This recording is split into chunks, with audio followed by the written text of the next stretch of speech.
ಆತ್ಮೀಯ ವೀಕ್ಷಕ ಬಾಂಧವರಿಗೆಲ್ಲ ನಮಸ್ಕಾರ. ಇವತ್ತಿನ ಪ್ರಕೃತಿ ರಹಸ್ಯ ಕಾರ್ಯಕ್ರಮಕ್ಕೆ ತಮ್ಮೆಲ್ಲರಿಗೂ ಸ್ವಾಗತ, ಸುಸ್ವಾಗತ. ಮನುಷ್ಯ ಜೀವನದಲ್ಲಿ ಪ್ರತಿಯೊಂದು ಹಂತದಲ್ಲೂ ವಿದ್ಯಾಭ್ಯಾಸ, ಕಾಲೇಜ್ಗೆ ಹೋಗುವಾಗ, ಆಫೀಸ್ಗೆ ಹೋಗುವಾಗ, ಉದ್ಯೋಗಕ್ಕೆ ಹೋದಾಗ, ಮದುವೆ ಆದಾಗ, ಎಲ್ಲ ಹಂತದಲ್ಲೂ ಎಲ್ಲ ಅವಸ್ಥೆಗಳಲ್ಲೂ ಕೂಡ ನಾನು ಅನ್ಕೊಂಡಿದ್ದೆ ಆದರೆ ಚೆನ್ನಾಗಿರುತ್ತೆ ಅಂತ ಬಹಳ ಚಿಂತನೆ ಮಾಡ್ತಾನೆ. ಯಾವಾಗ ನಾವು ಅನ್ಕೊಂಡಿದ್ದು ಹಾಗೆ ನಡೆದು ಬಿಟ್ರೆ ಬಹಳ ಸಂತೋಷ ನಮಗೆ.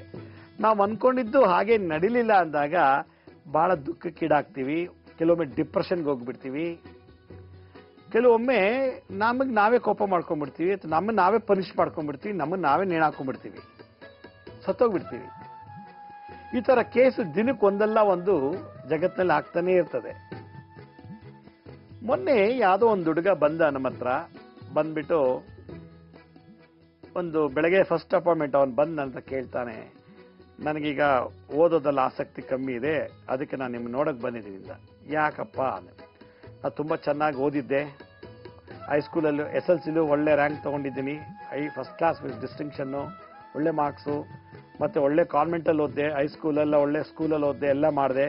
ಕಾಲೇಜಿಗೆ ಸೇರಿಕೊಂಡೆ, ಕಾಲೇಜಲ್ಲಿ ಕೂಡ ನಾನು ಚೆನ್ನಾಗಿ ಓದಿದೆ, ಒಳ್ಳೆ ಹ್ಯಾಂಡ್ ರೈಟಿಂಗ್ ಇದೆ ನಂದು, ಒಳ್ಳೆ ಚೆನ್ನಾಗಿ ಮಾತಾಡ್ತೀನಿ, ಇಂಗ್ಲೀಷ್ ಬರುತ್ತೆ, ಕನ್ನಡ ಬರುತ್ತೆ, ಮತ್ತು ಚೆನ್ನಾಗಿ ಓದ್ತೀನಿ, ನಾನು ಬೇರೆ ಹುಡುಗರ ಥರ ಅಲ್ಲ, ಎಲ್ಲ ಮಾಡಿದೆ. ಆದರೆ ನಾನು ಏನು ಅಂದ್ಕೊಂಡಿದ್ದೋ ಅಷ್ಟು ಮಾರ್ಕ್ಸೇ ಬರಲಿಲ್ಲ, ನನಗೆ ಮೆಡಿಕಲ್ ಸೀಟ್ ಸಿಗಲಿಲ್ಲ. ಸೀಟ್ನಲ್ಲೂ ನಂದೋಯ್ತು. ಫೈನಲ್ ಎಕ್ಸಾಮಲ್ಲೂ ಕೂಡ ನನ್ನ ಅಂದ್ಕೊಂಡಷ್ಟು ಮಾರ್ಕ್ಸ್ ಬರಲಿಲ್ಲ. ನನಗೆ ಬೇಜಾರಾಗಿದೆ, ನನಗೆ ಓದೋಕ್ಕೆ ಇಷ್ಟ ಇಲ್ಲ, ನನಗೆ ಇವಾಗ ಏನಾರು ಒಂದು ಕೆಲಸ ಸೇರ್ಕೋಬೇಕು ಅಂತ ಇಷ್ಟಪಡ್ತಿದ್ದೀನಿ, ಆಸೆ ಇದೆ ಅಂತ ಅಂದ. ಒಂದು ಹುಡುಗ ಹೇಳೋ ಮಾತಿದು. ಅವನೇ ಹೇಳ್ತಾನೆ, ನಂಗೆ ಓದಕ್ಕೆ ಬರುತ್ತೆ, ಬರೆಯೋಕ್ಕೆ ಬರುತ್ತೆ, ಚೆನ್ನಾಗಿ ಮಾತಾಡ್ತೀನಿ, ಓದಿದ ಅರ್ಥ ಆಗುತ್ತೆ, ಅರ್ಥ ಆಗಿದ್ರೆ ನೀಟಾಗಿ ಬರೆಯೋ ಶಕ್ತಿ ನನಗಿದೆ ಎಕ್ಸಾಮಿನೇಷನಲ್ಲಿ, ಮತ್ತೆ ಹೈಸ್ಕೂಲಲ್ಲಿ ಚೆನ್ನಾಗಿ ಓದ್ತಿದ್ದೆ, SLCಲಿ ಒಳ್ಳೆ ಮಾರ್ಕ್ಸ್ ತೊಗೊಂಡಿದ್ದೀನಿ, ಫಸ್ಟ್ PUCಲೂ ಮಾರ್ಕ್ಸ್ ತೊಗೊಂಡಿದ್ದೀನಿ, ಸೆಕೆಂಡ್ PUC ಎಕ್ಸಾಮ್ನಲ್ಲಿ ಕಮ್ಮಿ ಆಯಿತು, CET ರ್ಯಾಂಕಿಂಗು ಕಮ್ಮಿ ಆಯಿತು, ನನಗೆ ಇಂಜಿನಿಯರಿಂಗ್ ಸೀಟ್ ಸಿಗಲಿಲ್ಲ, ಭಾಳ ಜಿಗುಪ್ಸೆ ಆಗಿದೆ, ಮೆಡಿಕಲ್ ಸೀಟ್ ಸಿಗಲಿಲ್ಲ ನನಗೆ, ಭಾಳ ಜಿಗುಪ್ಸೆ ಆಗಿದೆ, ನಾನು ಓದೋದಿಲ್ಲ, ನಾನು ಅನ್ಕೊಂಡಂಗೆ ಆಗಲಿಲ್ಲ, ನಾನು ಡಾಕ್ಟರ್ ಆಗಬೇಕು ಅಂತಿದ್ದೆ, ಆಗಿಲ್ಲ, ಓಲಿ ಡಾಕ್ಟರ್ ಬೇಡ ಇಂಜಿನಿಯರ್ ಸೀಟ್ ಸಿಗುತ್ತೆ ಅಂದ್ಕೊಂಡೆ, ಅದು ಸಿಕ್ಕಲಿಲ್ಲ, ನನಗೆ ಡೊನೇಷನ್ ಕೊಡೋಕೆ ನಮ್ಮ ಕೈಲಿ ಆಗಲ್ಲ, ನಾನು ಓದೋದು ಬಿಟ್ಟು ಕೆಲಸಕ್ಕೆ ಸೇರ್ತೀನಿ, ನಂಗೆ ಯಾವ ಉದ್ಯೋಗ ಆಗುತ್ತೆ ಹೇಳಿ ಅಂತ ಬಂದಿದ್ದ. ಇದು ಒಬ್ಬ ವಿದ್ಯಾರ್ಥಿ ಜೀವನದಲ್ಲಿ, ಒಬ್ಬ ಸ್ಟೂಡೆಂಟ್ ಲೈಫಲ್ಲಿ ಆದಂಥ ಘಟನೆ. ಇನ್ನೊಂದು ಹುಡುಗಿ ಬಂದ್ಬಿಟ್ಟು, ನೋಡಿ ನಮ್ಮನೆ ತುಂಬ ಬಡತನ, ನಮ್ಮಪ್ಪ ನಮ್ಮ ಮದುವೆ ಮಾಡಬೇಕು ಅಂದರೆ ಸಾಕಷ್ಟು ದೌರಿ ಕೊಡಬೇಕು, ವರದಕ್ಷಿಣೆ ಕೊಡಬೇಕು, ಕೊಡೋ ಯೋಗ್ಯತೆ ಇಲ್ಲ. ನಮ್ಮಪ್ಪ ಒಬ್ಬ ಸೆಕ್ಯೂರಿಟಿ ಕೆಲಸ ಮಾಡ್ತಾನೆ ಯಾವುದೋ ಒಂದು ಕಂಪ್ನಿ ಒಳಗಡೆ, ನೈಟೆಲ್ಲ ಸೆಕ್ಯೂರಿಟಿಯಾಗಿ ಕಾಯ್ತಾರೆ, ಬೆಳಗ್ಗೆ ಹೊತ್ತು ಮನೆ ಬರ್ತಾರೆ, ಅವ್ರು ತೊಗೊಳೋದಂತೂ 20,000 ರೂಪಾಯಿ ಸಂಬಳ, ಅದ್ರಲ್ಲಿ ನಮ್ಗೆ ಊಟ ತಿಂಡಿ ಬಟ್ಟೆ ಕೊಟ್ಟು ಸಾಕಬೇಕು, ಜೊತೆಗೆ ನಮಗೆ ಮದುವೆ ಮಾಡಬೇಕು. ಅಮ್ಮ ನೋಡಿದ್ರೆ ಹೂ ಕಟ್ತಾರೆ, ಹೂ ಕಟ್ಟಿ ಮಾರ್ತಾರೆ, ನನಗೆ ಮದುವೆ ಮಾಡ್ಕೊಳ್ಳಿಕ್ಕೆ ಯಾರೂ ಬರ್ತಿಲ್ಲ, ಅಮ್ಮ ಹೂ ಕಟ್ಟಳು, ಅಪ್ಪ ಸೆಕ್ಯೂರಿಟಿ ಅವನು ಅಂತೇಳಿ. ಮತ್ತೆ ನಾವು ಚೆನ್ನಾಗಿದ್ರೂ ಕೂಡ ನಾವು ರೂಪದಲ್ಲಿ ಸುಂದರಿಯಾಗಿದ್ದೀನಿ, ಅಷ್ಟು ಓದಿದ್ದೀನಿ, ಒಳ್ಳೆ ವಯಸ್ಸಿದೆ, ನನಗೆಲ್ಲ ಕೆಲಸ ಗೊತ್ತು, ಅಡುಗೆ ಮಾಡೋದು ಗೊತ್ತು, ಸಂಸಾರ ನಡೆಸೋ ಎಲ್ಲ ಗೊತ್ತಿದೆ, ಕಷ್ಟದಿಂದ ಬಂದಿರೋ ಫ್ಯಾಮಿಲಿ ನಾನು, ನಂಗೆ ಮದುವೆ ಮಾಡೋ ಆ ಮನೇಲಿ ಹೇಗೆ ನಡ್ಕೋಬೇಕು ಸೊಸೆಯಾಗಿ ಎಲ್ಲ ಗೊತ್ತಿದೆ, ಇಷ್ಟೆಲ್ಲ ಆದರೂ ಕೂಡ ನನ್ನ ಮದುವೆ ಆಗೋರೇ ಯಾರೂ ಇಲ್ವಲ್ಲ ಅನ್ನೋ ಒಂದು ಪ್ರಶ್ನೆ ಬಂತು. ನನಗೆ ಯಾವಾಗ ಮದುವೆ ಆಗತ್ತೆ, ಯಾವ ಕಡೆಯಿಂದ ಗಂಡ ಸಿಗ್ತಾನೆ, ನಂದು ಮದುವೆ ಆಗಕ್ಕೆ ನಾನು ರೆಡಿ ಆಗಬೇಕು ಅನ್ನೋ ಪ್ರಶ್ನೆ ಬಂದು ಕೇಳ್ತೊಂದು ಹುಡುಗಿ. ಇಲ್ಲಿ ಅಬ್ಸರ್ವ್ ಮಾಡಬೇಕಾದದ್ದು, ಆ ಹುಡುಗಿಗೆ ಮದುವೆ ಆಗಕ್ಕೆ ರೆಡಿ ಇದ್ದಾಳೆ, ಒಳ್ಳೆ ಯೌವನ ಇದೆ, ಒಳ್ಳೆ ರೂಪ ಇದೆ, ಒಳ್ಳೆ ಬುದ್ಧಿ ಇದೆ, ಒಳ್ಳೆ ಜ್ಞಾನ ಇದೆ, ಕಷ್ಟದಿಂದ ಬಂದಿರೋ ಹುಡುಗಿ ಎಲ್ಲ ಇದೆ, ಮದುವೆ ಆಗ್ತಿಲ್ಲ. ಯಾಕೆ ಗೊತ್ತಿಲ್ಲ. ಕುಂಟಿ ಅಲ್ಲ, ಕುರುಡಿ ಅಲ್ಲ, ಏನೂ ಅಲ್ಲ, ಯಾವ ರೋಗಿಷ್ಠನೂ ಅಲ್ಲ. ಒಂದು ವಿದ್ಯಾರ್ಥಿ ಜೀವನದಲ್ಲಿ ಇದಾಯಿತು. ಎರಡನೇದು ಈ ಒಂದು ಹುಡುಗಿನಲ್ಲಿ. ಇನ್ನೊಂದು ಹುಡುಗ ಬಂದ, ಇದೇ ಥರ ಅಪಾಯಿಂಟ್ಮೆಂಟ್ ತಗೊಂಡು, ನಾನು ಇದುವರೆಗೂ ಕಾಲೇಜ್ ಲೆವೆಲ್ಲಿ, ಸ್ಕೂಲಲ್ಲಿ ಎಲ್ಲದರಲ್ಲೂ ಭಾಳ ಚೆನ್ನಾಗಿ ಓದಿ ಮೆಡಲ್ ತೊಗೊಂಡಿರೋಂಥ ವಿದ್ಯಾರ್ಥಿ ನಾನು, ಭಾಳ ಚೆನ್ನಾಗಿ ಎಲ್ಲ 5 ಭಾಷೆ ಮಾತಾಡ್ತೀನಿ, ನನಗೆ ಚೆನ್ನಾಗಿ ಎಕ್ಸಸೈಸ್ ಮಾಡ್ತೀನಿ, ಯೋಗ ಮಾಡ್ತೀನಿ, ಜಾಗಿಂಗ್ ಎಲ್ಲ ಮಾಡ್ತೀನಿ, ಒಳ್ಳೆ ಆರೋಗ್ಯವಾಗಿದ್ದೀನಿ, ವಿದ್ಯೆಯಲ್ಲಿ ನಾನು BE ಮಾಡಿದ್ದೀನಿ, BE ಮಾಡಿ 3 ವರ್ಷ ಆಯಿತು, ರೂಪ ಇದೆ, ಯೌವನ ಇದೆ, ವಿದ್ಯೆ ಇದೆ, ಸರ್ಟಿಫಿಕೇಟ್ ಇದೆ, ಎಲ್ಲ ಇದೆ, ಇದುವರೆಗೂ ಸುಮಾರು 40 ಇಂಟರ್ವ್ಯೂಗೆ ಹೋಗಿದ್ದೀನಿ, ಎಲ್ಲ ಇಂಟರ್ವ್ಯೂನಲ್ಲೂ ಚೆನ್ನಾಗಿ ಆನ್ಸರ್ ಮಾಡಿದ್ದೀನಿ, ಆದರೆ ನಂಗೆ ಅಪಾಯಿಂಟ್ಮೆಂಟ್ ಆರ್ಡ್ರೇ ಬರ್ತಿಲ್ಲ, ನನಗೆ ಕೆಲಸನೇ ಸಿಗ್ತಿಲ್ಲ. ಈಗ ಬೇಜಾರಾಗಿ ನಾನು ಎಲ್ಲ ದೂರ ಹೋಗ್ಬೇಕು, ಬೇಜಾರಾಗ್ಬಿಟ್ಟಿದೆ, ಇಲ್ಲ ನಾನು ಆತ್ಮಹತ್ಯೆ ಮಾಡ್ಕೋಬೇಕು. ಇಂಜಿನಿಯರಿಂಗ್ ಮಾಡಿ ಫಸ್ಟ್ ಕ್ಲಾಸಲ್ಲಿ ಪಾಸ್ ಆಗಿ ಒಳ್ಳೆ ಮಾರ್ಕ್ಸ್ ತಗೊಂಡಿದ್ದು ಕೂಡ ಚೆನ್ನಾಗಿ ಇಂಟರ್ವ್ಯೂ ಎಲ್ಲ ಹೋಗಿ ಒಳ್ಳೆ ಏನೇ ಕ್ವಶನ್ ಕೇಳಿದ್ರು ನಾನು ಆನ್ಸರ್ ಮಾಡ್ತೀನಿ, ಭಾಳ ಚೆನ್ನಾಗಿ ಅಪ್ರಿಷಿಯೇಟ್ ಮಾಡಿದೆ, ಬೇಷ್ ಚೆನ್ನಾಗಿ ಆನ್ಸರ್ ಮಾಡಿದ್ರೆ ನಿಮಗೆ ನಿಜವಾಗ್ಲೂ ಕೆಲಸ ಸಿಗುತ್ತೆ ಹೋಗಿಂತ ಬೆಂತಟ್ಟಿ ಕಳಿಸ್ತಾರೆ. ಆದರೆ ಅಪಾಯಿಂಟ್ಮೆಂಟ್ ಆರ್ಡರ್ ಬರ್ತಿಲ್ಲ. ನಾನು ಇಂಥ ಕೆಲ್ಸಕ್ಕೆ ಹೋಗ್ಬೇಕು ಅಂತ ತಯಾರಿ ಆಗ್ತಾ ಇದ್ದೀನಿ. ಆ ಕೆಲ್ಸಕ್ಕೆ ಬೇಕಾದಂಥ ವಿದ್ಯೆ ಇದೆ, ಆ ಕೆಲ್ಸಕ್ಕೆ ಬೇಕಾದಂಥ ನಾಲೆಡ್ಜ್ ಇದೆ, ಆ ಕೆಲ್ಸಕ್ಕೆ ಬೇಕಾದಂಥ ಇಂಟರ್ವ್ಯೂಗೆ ಹೋಗ್ಬೇಕಾದ್ರೆ ಏನು ಹೇಳಬೇಕು ಏನು ಹೇಳಬಾರ್ದು ಎಲ್ಲ ಗೊತ್ತಿದೆ, ಮಾತು ಗೊತ್ತು, ಕಲೆ ಗೊತ್ತು, ಎಲ್ಲ ಗೊತ್ತು ಕೂಡ ನಾನು ಇಂಟರ್ವ್ಯೂನಲ್ಲಿ ಸಕ್ಸಸ್ ಆಗ್ತಿಲ್ಲ, ಅಪಾಯಿಂಟ್ಮೆಂಟ್ ಆರ್ಡರ್ ಸಿಗ್ತಿಲ್ಲ ಅಂತ ಹೇಳ್ತಾನೆ. ಅಂದ್ರೆ ನಾನು ಅನ್ಕೊಂಡಿದ್ದ ಆಗ್ತಿಲ್ಲ. ಯಾಕೆ ಅಂತ ಬಂದು ಕೇಳ್ದ. ಒಬ್ಬ ವಿದ್ಯಾರ್ಥಿದಾಯ್ತು, ಒಂದು ಮದುವೆ ಆಗೋ ಹುಡುಗಿದಾಯ್ತು, ಒಬ್ಬ ಕೆಲ್ಸಕ್ಕೆ ಹೋಗ್ಬೇಕಾದ್ರೆ ಕೆಲಸದಲ್ಲಿ ಈ ರೀತಿ ತೊಡಗಳಾಗ್ತಿದೆ ಅಂತ. ಇನ್ನೊಬ್ರು ಬಂದ್ಬಿಟ್ಟು ಗಂಡ ಹೆಂಡತಿ ನಂತರ ಅಪಾಯಿಂಟ್ಮೆಂಟ್ ಅಂತ ಕೇಳ್ತಾರೆ, ನೋಡಿ ನನಗೆ ಕೈ ತುಂಬ ಸಂಬಳ ಬರುತ್ತೆ, ಒಳ್ಳೆ ಸಂಬಳ ತಗೋತಾ ಇದ್ದೀನಿ, ನಮ್ಮ ಮಾವ ಸೈಟ್ ಕೊಟ್ಟಿದ್ದಾರೆ ನನ್ನ ಹೆಂಡತಿ ಹೆಸರಲ್ಲಿ, ನಮ್ಗೆ ಏನು ಕೊರತೆ ಇಲ್ಲ, ನನಗೆ ಪೊಲೀಸ್ ಡಿಪಾರ್ಟ್ಮೆಂಟ್ ಗೊತ್ತು, ಇಂಜಿನಿಯರ್ ಗೊತ್ತು, ಪೊಲಿಟಿಷಿಯನ್ಸ್ ಗೊತ್ತು, ಎಲ್ಲ ಗೊತ್ತು, ಯಾವ ಜನ ಗೊತ್ತಿಲ್ಲ ಎಲ್ಲ ಗೊತ್ತು, ಎಲ್ಲ ಗೊತ್ತಿದೆ. ಆದ್ರೆ ಆ ಸೈಟಲ್ಲಿ ಮನೆ ಕಟ್ಟಕ್ಕಾಗ್ತಿಲ್ಲ, ಏನ್ ಮಾಡೋದು? ಆ ಮನೆ ನಾನು ಕಟ್ಟಕ್ಕಾಗ್ತಿಲ್ವಲ್ಲ, ಆ ಮನೆ ಕಟ್ಟಿ ನಾನು ಜೋರಾಗಿ ವಾಸ ಮಾಡಬೇಕು, ದುಡ್ಡು ಕೊರತೆ ಇಲ್ಲ, ಕೋಟ್ಯಾಂತರ ರೂಪಾಯಿ ದುಡ್ಡಿದೆ. ಅಥವಾ ಅಲ್ಲಿ ಏನಾದ್ರು ಸಮಸ್ಯೆ ಇದೆಯಾ, ಪೊಲೀಸ್ ಕೇಸಲ್ಲಿ ಹೋಗಿ ಪೊಲೀಸ್ ಸ್ಟೇಷನ್ಗೆ ಹೋಗಿ ನಿವಾರಣೆ ಮಾಡ್ಕೋಬಹುದು, ಇಲ್ಲ ಕೋರ್ಟ್ ಎಲ್ಲ ಹೋಗಿ ಎಲ್ಲ ಮಾಡು, ಏನೂ ಇಲ್ಲ, ಎಲ್ಲ ಇದೆ, ಆದ್ರೆ ಮನೆ ಕಟ್ಟಕ್ಕೆ ಆಗ್ತಿಲ್ಲ. ಯಾಕೆ ಅಂತ ಕೇಳಿ, ಹಣ ಬಲ್ಲ, ಜನ ಬಲ್ಲ, ವಿದ್ಯಾ ಬಲ್ಲ ಎಲ್ಲ ಇದ್ರೂ ಕೂಡ ಆ ಮನೆ ಆ ಜಾಗದ ಮನೆ ಕಟ್ಟಕ್ಕಾಗ್ತಿಲ್ಲ.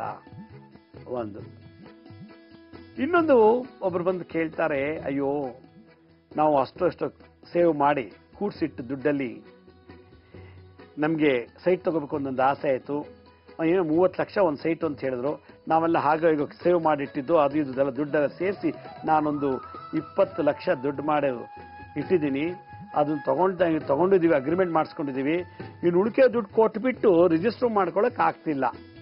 ಲೋನು ಕೂಡ ಕೊಡ್ತಾ ಇದ್ದಾರೆ, ಲೋನು ಕೂಡ ತಗೊಳಕ್ಕೆ ರೆಡಿ ಇದೀವಿ, ಲೋನ್ ಕೊಡ್ತೀನಿ ಅಂತ ಹೇಳಿದ್ದಾರೆ, ಅದ್ಯಾಕೋ ಏನೋ ನಮ್ಗೆ ಆ ಸೈಟೇ ಆಗ್ತಿಲ್ಲ, ನಮ್ಗೆ ಆಗ ಬರುತ್ತಾ ಇಲ್ವಾ ನೋಡಿ ಹೇಳಿ ಅಂತ ಬಂದು ಕೇಳ್ತಾರೆ. ಇನ್ನೊಬ್ಬ ಬಂದ್ಬಿಟ್ಟು ಕೇಳ್ತಾರೆ, ನೋಡಿ ನನಗಿರೋ ಎಕ್ಸ್ಪೀರಿಯನ್ಸ್ ಅಲ್ಲಿ ನಾನು ಇವತ್ತು 30 ವರ್ಷದಿಂದ ಎಂತಿಂತ ಬಿಸ್ನೆಸ್ ಮಾಡಿ ಇದ್ದೀನಿ, ಎಲ್ಲ ವೆರೈಟಿನೂ ಬಟ್ಟೆ ವ್ಯಾಪಾರ ಮಾಡಿದೆ, ಅಕ್ಕಿ ವ್ಯಾಪಾರ ಮಾಡಿದೆ, ಆಯಿಲ್ ವ್ಯಾಪಾರ ಮಾಡಿದೆ, ತಿಂಡಿ ತಿನಿಸುಗಳೆಲ್ಲ ವ್ಯಾಪಾರ ಮಾಡಿದೆ, ಮತ್ತೆ ಇನ್ನು ಏನೇನೋ ಬಿಸ್ನೆಸ್ ಎಲ್ಲ ಮಾಡಿದೆ. ಆದರೆ ನನಗೆ ಯಾವ ಬಿಸ್ನೆಸ್ ಅಲ್ಲೂ ಕೂಡ ನನಗೆ ನಾನು ಅನ್ಕೊಂಡಷ್ಟು ಲಾಭ ಬರ್ತಿಲ್ಲ. ಯಾವಾಗ ಲಾಭ ಬರ್ತೀವೋ ನಂಗೆ ಲಾಸ್ ಆಗ್ತಿದೆ ಅಂತ ಅನ್ನಿಸ್ತೋ ಬದಲಾವಣೆ ಮಾಡ್ಕೊಂಡ್ಬಂದೆ, ಈ ಬಿಸ್ನೆಸ್ಸಿಂದ ಇನ್ನೊಂದು ಬಿಸ್ನೆಸ್ಗೆ ಬದಲಾವಣೆ ಮಾಡಿದೆ, ಆ ಬಿಸ್ನೆಸ್ ಸರಿ ಹೋಗ್ಲಿಲ್ಲ ಅಂದ್ಬಿಟ್ಟು ಇನ್ನೊಂದು ಬಿಸ್ನೆಸ್ ನನಗೆಲ್ಲ ಎಕ್ಸ್ಪರ್ಟ್, ನಾನು ಎಲ್ರಿಗೂ ಹೇಳ್ಕೊಡ್ತೀನಿ, ಎಲ್ಲರೂ ನನ್ನ ಮುಂದೆ ಚೆನ್ನಾಗಿ ಎಲ್ಲ ದುಡಿತಾ ಇದ್ದಾರೆ, ಆದ್ರೆ ನನಗೆ ಯಾಕೋ ಗೊತ್ತಿಲ್ಲ, ಲಾಸು. ಹೆಂಗ್ ಮಾಡಬೇಕು ಅಂತ ಕಲೆ ಗೊತ್ತು, ಎಲ್ಲಿಂದ ಐಟಮ್ ತರಿಸ್ಬೇಕು ಅಂತ ಗೊತ್ತು, ಯಾವ ರೀತಿ ಪ್ರಾಫಿಟ್ ಮಾಡೋದು ಅಂತ ಗೊತ್ತು, ಯಾವ ಐಟಮ್ಗೆ ಎಷ್ಟು ಲಾಭ ಇಡಬೇಕು ಅಂತ ಗೊತ್ತು. ನಾನೇ ನಮ್ಮ ಹತ್ರ ಕೈ ಕೆಳಗಿದ್ದವರೆಲ್ಲ ಕಲಿಸಿ ಎಲ್ಲ ಮಾಡಿ ಜೋರಾಗಿ ಬದುಕ್ತಿದ್ದಾರೆ, ಆದ್ರೆ ನನಗೆ ಯಾಕೆ ಹಿಂಗಾಗ್ತಿದೆ, ಏನ್ ಸಮಸ್ಯೆ ಅಂತ ಬಂದು ಕೇಳಿದಾಗ ಏನ್ ಪ್ರಾಬ್ಲಮ್ ಇದೆ ಅಂತ ನಾವು ಥಿಂಕ್ ಮಾಡಕ್ ಹೊರಟಾಗ ಅಲ್ಲಿ ಏನೋ ಒಂದು ತೊಂದರೆ ಇದೆ. ಹಾಗಾದ್ರೆ ಎಲ್ಲ ಇದ್ದು ಎಲ್ಲ ಗೊತ್ತಿದ್ದು ಎಲ್ಲ ಮಾಡೋಕೆ ಎಲ್ಲ ಇದು ಕೂಡ ನಾವು ಅನ್ಕೊಂಡಿದ್ದು ಯಾಕೆ ಆಗ್ತಿಲ್ಲ, ಯಾಕೆ ನಾವು ಅನ್ಕೊಂಡಾಗೆ ಸಕ್ಸಸ್ ಆಗ್ತಿಲ್ಲ, ಯಾಕೆ ಕಂಪ್ಲೀಟ್ ಆಗ್ತಿಲ್ಲ ಅನ್ನೋ ವಿಚಾರನ ನಾನು ಇವತ್ತಿನ ಎಪಿಸೋಡ್ನಲ್ಲಿ ಅದಕ್ಕೆ ಪರಿಹಾರ ಏನು, ಅದಕ್ಕೆ ತಂತ್ರ ಏನು, ಮುದ್ರೆ ಏನು ಅನ್ನೋದನ್ನ ನಾನು ಸಣ್ಣ ವಿರಾಮ ಅಂತ ತಿಳಿಸ್ಕೊಡ್ತೀನಿ. ಬನ್ನಿ ಒಂದು ಪುಟ್ಟ ವಿರಾಮ ತಗೊಳ್ಳೋಣ.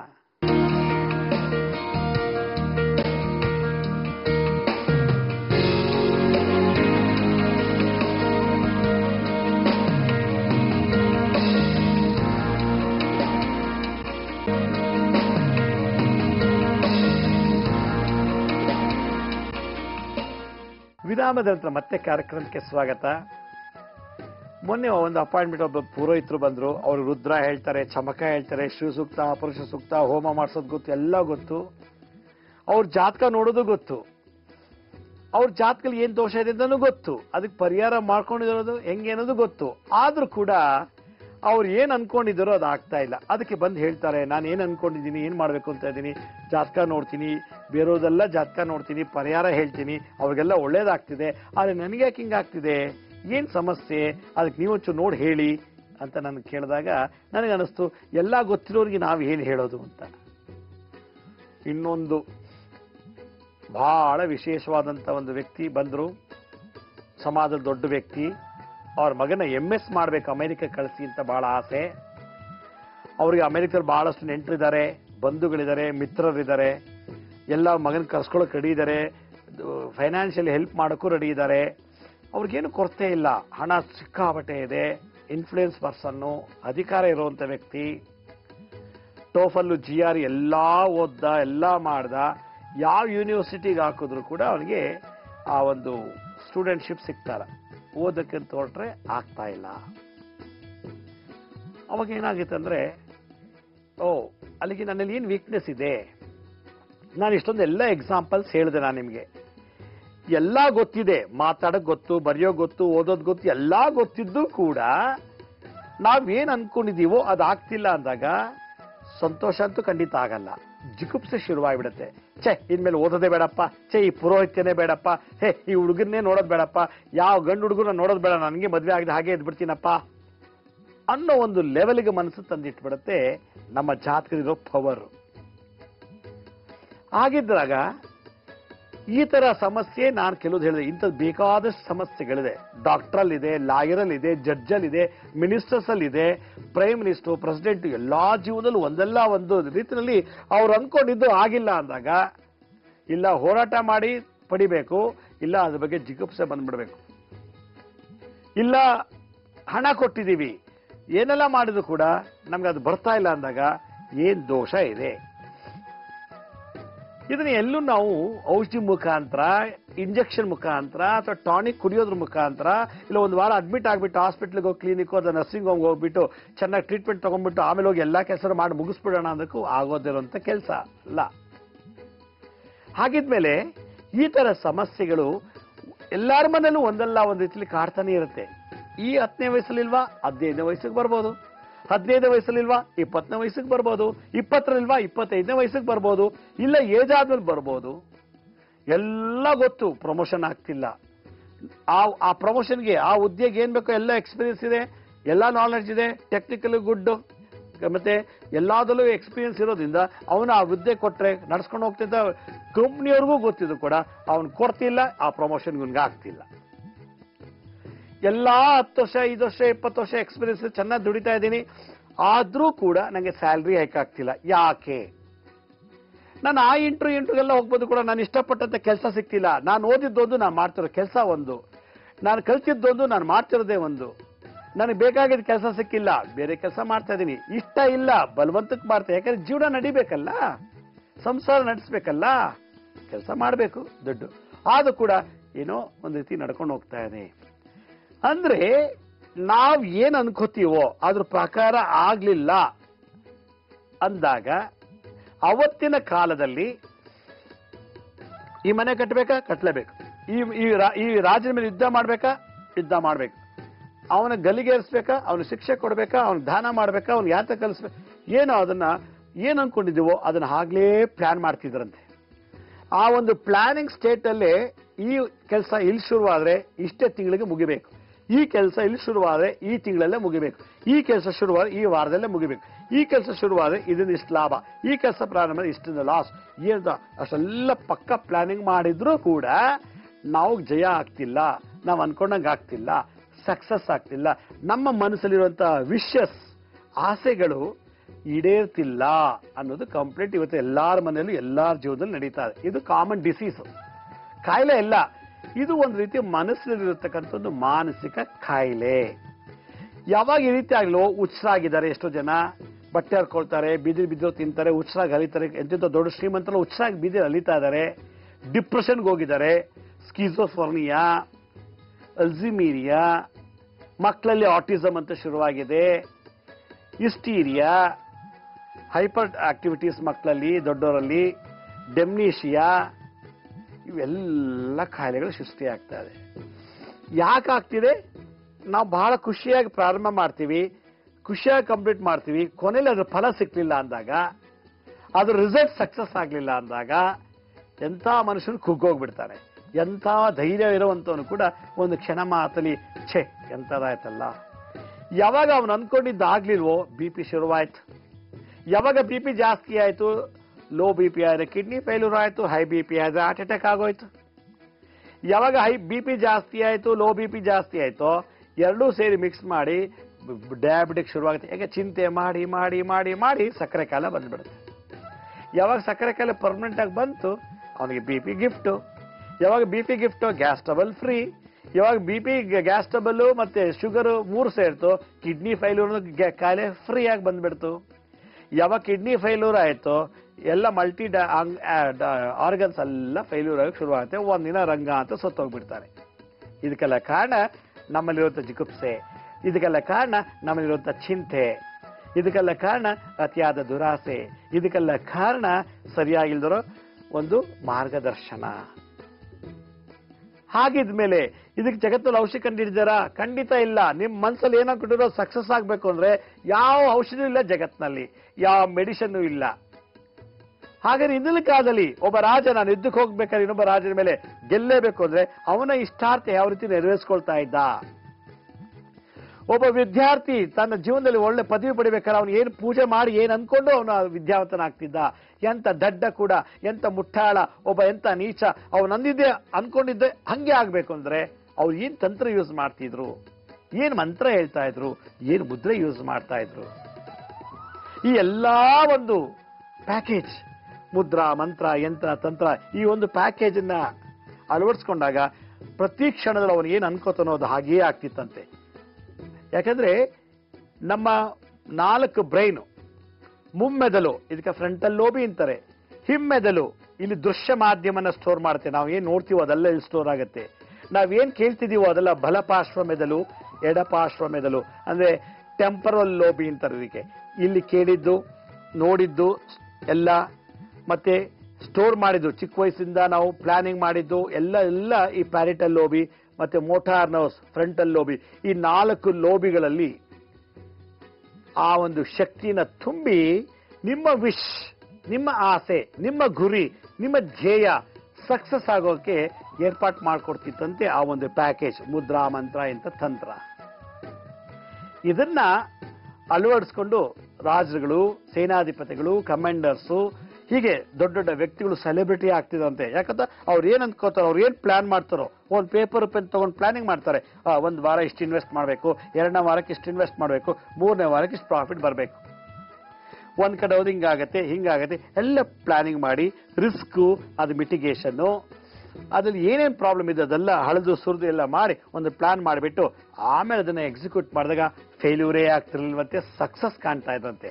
ಆ ಒಂದು ಸಕ್ಸಸ್ನ ಅವನು ಎಂತ ಜಾತಕದಲ್ಲಿ ಹುಟ್ಟಿರ್ಲಿ, ಎಂತ ಕೆಟ್ಟ ವಾಸ್ತುಲ್ಲೇ ವಾಸ ಮಾಡಿರ್ಲಿ, ಅವನಿಗೆ ಜಯ ಖಂಡಿತ ಹೇಗ್ ನಡೀತಿತ್ತು ಅನ್ನೋದನ್ನ ನಾನು ಸಣ್ಣ ವಿರಾಮ ಅಂತ ತಿಳಿಸ್ಕೊಡ್ತೀನಿ. ಬನ್ನಿ ಒಂದು ಪುಟ್ಟ ವಿರಾಮ ತಗೊಳ್ಳೋಣ ಈಗ.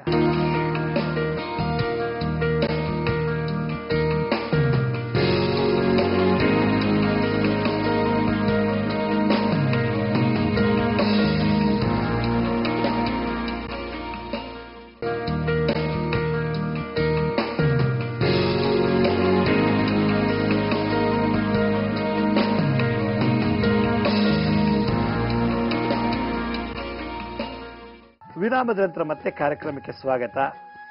ನಾನು ವಿರಾಮಕ್ಕೆ ಮುಂಚೆ ಹೇಳ್ತಾ ಇದ್ದೆ, ನಮ್ಮ ವಿಶಸ್, ನಮ್ಮ ಅನಿಸಿಕೆಗಳು, ನಮ್ಮ ಆಸೆಗಳು, ನಮ್ಮ ಗುರಿಗಳು, ನಮ್ಮ ಗೋಲ್ಸ್ ಏನ್ ಸೆಟ್ ಮಾಡಿರ್ತೀವಿ, short term goals, long term goals. 2 ವರ್ಷದಲ್ಲಿ ನಾನು ಮದುವೆ ಆಗಬೇಕು, ಮಕ್ಕಳು ಮಾಡಬೇಕು, ಸೈಟ್ ತಗೋಬೇಕು. ಲಾಂಗ್ ಟರ್ಮ್ ನಲ್ಲಿ ಮನೆ ಕಟ್ಟಬೇಕು, ಕಾರ್ ತಗೋಬೇಕು, ಫಾರಿನ್ ಹೋಗ್ಬೇಕು, ಮೊಮ್ಮಕ್ಕಳು ನೋಡಬೇಕು, ಇದೆಲ್ಲ ಲಾಂಗ್ ಟರ್ಮ್. ಶಾರ್ಟ್ ಟರ್ಮ್ ಅಲ್ಲಿ ನಾನು ಓದಬೇಕು, ಕೆಲಸ ಸೇರಬೇಕು, ಒಂದೊಳ್ಳೆ ಪ್ರಮೋಷನ್ ತಗೋಬೇಕು, ಮತ್ತೆ ಹೊರದೇಶಕ್ಕೆ ಹೋಗ್ಬೇಕು. ಹೀಗೆ ಏನೋ ಒಂದು ನಾವು ಗುರಿ ಇಟ್ಕೊಂಡಿರ್ತೀವಿ ಜೀವನದಲ್ಲಿ. ಆ ಧ್ಯೇಯ, ಉದ್ದೇಶ, ಗುರಿ, ಆ ಒಂದು ವಿಷನ್, ಅದನ್ನ ನಾವು ಮನಸ್ಸಲ್ಲಿ ಇಟ್ಕೊಂಡಿರ್ತೀವಿ. ಆದ್ರೆ ಕಾರ್ಯಗತ ಮಾಡ್ಲಿಕ್ಕೆ ಆಗಲ್ಲ, ಅಥವಾ ಎಲ್ಲ ಗೊತ್ತಿದ್ದು ಕೂಡ ಅದನ್ನ ಈಡೇರ್ಸಕ್ಕೆ ಆಗ್ತಿಲ್ಲ. ಅದಕ್ಕೊಂದು ಶಕ್ತಿ ಬೇಕು, ಅದಕ್ಕೊಂದು ಸಾಮರ್ಥ್ಯತೆ ಬೇಕು. ಅದರಿಂದ ಇದನ್ನ ಹೆಂಗ್ ತಗೊಳ್ಳೋದು ಅಂತ ಯೋಚನೆ ಮಾಡಿದಾಗ, ಯಾವುದೇ ಔಷಧಿ ಇಲ್ಲ ಆಗ್ಲಿ, ಅಥವಾ ಊಟ ತಿಂಡಿ ಇಲ್ಲ ಆಗ್ಲಿ, ಅಥವಾ ನಿದ್ದೆ ಮಾಡಿ ಪಡೆಯೋಕ್ಕಾಗಲ್ಲ. ಇದೆಲ್ಲ ಸಾಧನೆಯಿಂದ. ಯಾವಾಗ ನಾವು ಸಾಧನೆ ಮಾಡೋದು ಬಿಡ್ತೀವೋ ಸಾಹಸ ತೋರ್ಸಕ್ಕಾಗೋದಿಲ್ಲ.